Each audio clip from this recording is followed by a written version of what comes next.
ദൈവത്തിൻ്റെ അതിപരിശുദ്ധ നാമം വാഴ്ത്തപ്പെടുമാറാവട്ടെ.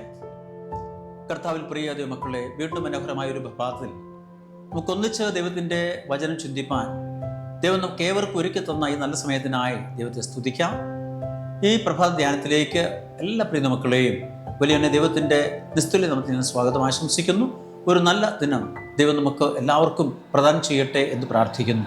നമുക്ക് ഇന്ന് ചിന്തിക്കാനുള്ളത് സത്യത്തിലേക്ക് നയിക്കുന്നതിൽ പ്രാർത്ഥന സഹായിക്കുന്നു എന്നതാണ്. അപ്പോൾ പ്രാർത്ഥന നമ്മളെ എത്രമാത്രം സത്യത്തിലേക്ക് നയിക്കുവാൻ സഹായിക്കുന്നു, ആ സത്യത്തിൽ നിലനിൽക്കാൻ നമ്മളെ സഹായിക്കുന്നു, സത്യം തിരിച്ചറിയാൻ സഹായിക്കുന്നു എന്ന് ഈ തലക്കെട്ടിൽ നമുക്ക് മനസ്സിലാക്കാം.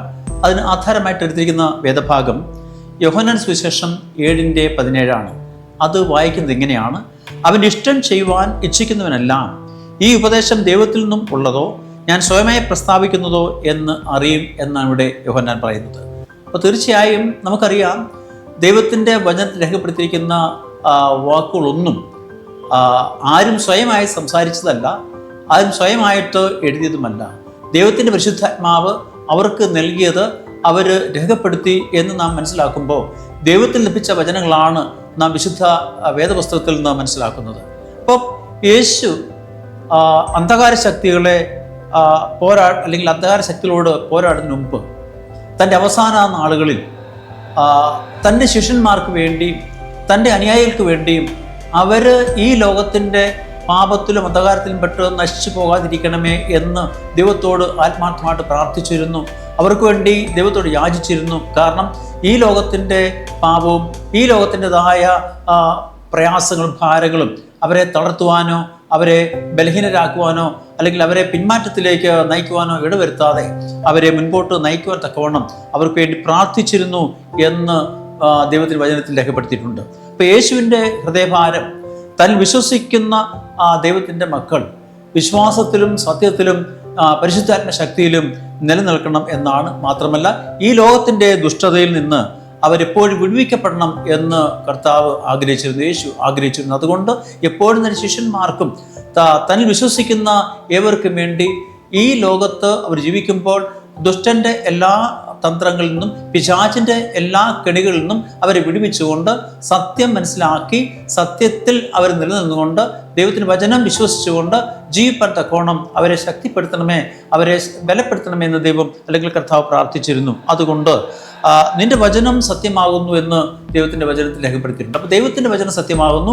ആ ദൈവജനം വിശ്വസിക്കുന്ന, ആ ദൈവജനം പഠിക്കുന്ന ഓരോ മക്കളും സത്യത്തിൽ ജീവിക്കുന്നവരും സത്യത്തിൽ വിശ്വസിക്കുന്നവരും സത്യത്തെ സ്നേഹിക്കുന്നവരാണ് എന്ന് നമ്മൾ മനസ്സിലാക്കുന്നു. അതുകൊണ്ട് നാം ഓരോരുത്തരും സത്യത്തിൽ നിലനിൽക്കുകയും സത്യത്തെ സ്നേഹിക്കുകയും സത്യത്തിൽ ജീവിക്കുവാൻ ആഗ്രഹിക്കുകയും ചെയ്തവരാകുമ്പോൾ നാം യേശുവിൽ വിശ്വസിച്ചുകൊണ്ട് യേശുവിൻ്റെ വചനത്തിൽ വിശ്വസിച്ചുകൊണ്ട് ജീവിക്കേണ്ട ആവശ്യമുണ്ട്. കാരണം സത്യം നമ്മളെ വിശുദ്ധിയിലേക്ക് നയിക്കുന്നു, നമ്മുടെ ജീവിതത്തിൽ ശുദ്ധീകരണം നമുക്ക് നൽകുന്നു എന്ന് പറയുന്നു. അപ്പോൾ എല്ലാവരെയും സത്യത്തിൽ വഴി നടത്തുന്നതിന് തന്നോട് യാചിക്കുന്ന ഏവർക്കും ദൈവത്തിൻ്റെ പരിശുദ്ധാത്മാവിനെ നൽകുന്നു എന്നും നമ്മൾ മനസ്സിലാക്കുന്നു. അതുകൊണ്ട് തീർച്ചയായിട്ടും നാം ഓരോരുത്തരും ദൈവത്തിൻ്റെ പരിശുദ്ധാത്മാവിന് വേണ്ടി പ്രാർത്ഥിക്കുമ്പോൾ യാചിക്കുമ്പോൾ ദൈവം തൻ്റെ പരിശുദ്ധാത്മാവിനെ നമുക്ക് നൽകി ഈ ലോകത്തിൽ നാം പാപത്തിൽ നിന്ന് മോചനം പ്രാപിച്ചുകൊണ്ട് സത്യത്തിൽ നിലനിൽക്കുവാൻ തക്കവണ്ണം നമ്മളെ സഹായിക്കും എന്ന് നമ്മൾ മനസ്സിലാക്കുന്നുണ്ട്. അതുകൊണ്ട് യേശുവിൻ്റെ ഉപദേശങ്ങൾ വളരെ തെളിവുള്ളതും വ്യക്തതയുള്ളതും ആയിരുന്നു. അത് തീർച്ചയായിട്ടും സമീകൃതവും അത് നമുക്ക് ഗ്രഹിക്കുവാൻ കഴിയുന്നതുമായിരുന്നു. അതുകൊണ്ട് ആ ഉപദേശത്തിൽ നിലനിൽക്കുന്നവർ ഈ ലോകത്തിൽ സത്യത്തിൽ നിലനിന്നുകൊണ്ട് ദൈവത്തിന് വചനം അനുസരിച്ചുകൊണ്ട് ആത്മാവിൽ ബലപ്പെട്ടുകൊണ്ട് ശുദ്ധീകരണ അനുഭവത്തിൽ തങ്ങളെ തന്നെ വേർതിരിച്ചുകൊണ്ട് കർത്താവ് അല്ലെങ്കിൽ യേശു ആഗ്രഹിച്ചതുപോലെ തന്നെ ദൈവത്തിൻ്റെ മക്കളായി ഈ ലോകത്തിൻ്റെ പാപങ്ങളിൽ പെട്ടുപോകാതെ കളങ്കമേൽക്കാതെ തങ്ങളെ തന്നെ വേർതിരിച്ചുകൊണ്ട് കർത്താവിന് വേണ്ടി ഒരുങ്ങി ജീവിക്കുന്ന ഒരു കൂട്ടം ജനമായി നിലനിൽക്കണമെന്ന് യേശു ആഗ്രഹിക്കുന്നു. യേശു പ്രാർത്ഥിച്ചതും അതുകൊണ്ട് തന്നെയാണ്. അതുകൊണ്ട് പലപ്പോഴും യേശു തനിയെ പ്രാർത്ഥിക്കുമ്പോഴും തൻ്റെ ശിഷ്യന്മാർക്ക് വേണ്ടി പ്രാർത്ഥിക്കുകയും തന്നിൽ വിശ്വസിക്കുന്നവർക്ക് പ്രാർത്ഥിക്കുകയും ചെയ്തിരുന്നു എന്ന് നാം മനസ്സിലാക്കുന്നുണ്ട്. അതുകൊണ്ട് പ്രിയ ദൈവമക്കളെ, സത്യത്തിലേക്ക് നമ്മളെ നടത്തുവാൻ പ്രാർത്ഥന ഏറ്റവും ആവശ്യമാണ്. ആ പ്രാർത്ഥനയാണ് നമ്മൾ പലപ്പോഴും പല തെറ്റുകളിൽ നിന്നും പല വീഴ്ചകളും നമ്മളെ വിടുവിക്കുന്നതും പല പാപങ്ങളും നമ്മൾ തിരിച്ചറിയുന്നതും നമ്മുടെ ജീവിതത്തിൽ ലംഘനങ്ങളെ നമുക്ക് മനസ്സിലാക്കാൻ കഴിയുന്നതും പ്രാർത്ഥനയാണ്. ആ പ്രാർത്ഥനയോട് നമ്മളെ തന്നെ നമ്മൾ ദൈവത്തിൻ്റെ സന്നിധി സമർപ്പിക്കുമ്പോൾ ആ ദൈവത്തിൻ്റെ പരിശുദ്ധാത്മാവ് നമ്മളെ ഓരോ ദിവസവും ബലപ്പെടുത്തുകയും ശക്തീകരിക്കുകയും നമ്മുടെ ജീവിതത്തിലെ കുറവുകളെ നമുക്ക് കണ്ടെത്തുവാൻ നമ്മളെ സഹായിക്കുകയും ചെയ്യും. ആ കുറവുകളെ കണ്ടെത്തിക്കൊണ്ട് നാം പൂർണ്ണമായിട്ടും യേശുവിൻ്റെ മക്കളായി, കർത്താവിൻ്റെ കുഞ്ഞുങ്ങളായി, അവൻ്റെ വചനം അനുസരിച്ചുകൊണ്ട് വിശ്വാസത്തിൽ നിലനിന്ന് സത്യത്തിലേക്ക് നമുക്ക് നടന്ന് പോകുവാൻ, സത്യത്തെ സ്നേഹിച്ചുകൊണ്ട് ജീവിപ്പാൻ ദൈവം നമ്മളെ ഓരോരുത്തരെയും സഹായിക്കട്ടെ എന്ന് പ്രാർത്ഥിച്ചുകൊണ്ട് ഈ എളിയ ചിന്ത ഞാൻ അവസാനിപ്പിക്കുന്നു. ദൈവം നമ്മളേവരെയും അനുഗ്രഹിക്കുമാറാവട്ടെ. ആമേൻ. നമുക്കൊരു വാക്ക് പ്രാർത്ഥിക്കാം. അടിങ്ങളെ സ്നേഹിക്കുന്ന ഞങ്ങളെ വാഴ്ത്തപ്പെട്ട കർത്താവേ, തിരുനാമത്തിനായി നന്ദിയോടെ നിന്നെ സ്തുതിക്കുന്നു, സ്തോത്രം ചെയ്യുന്നു.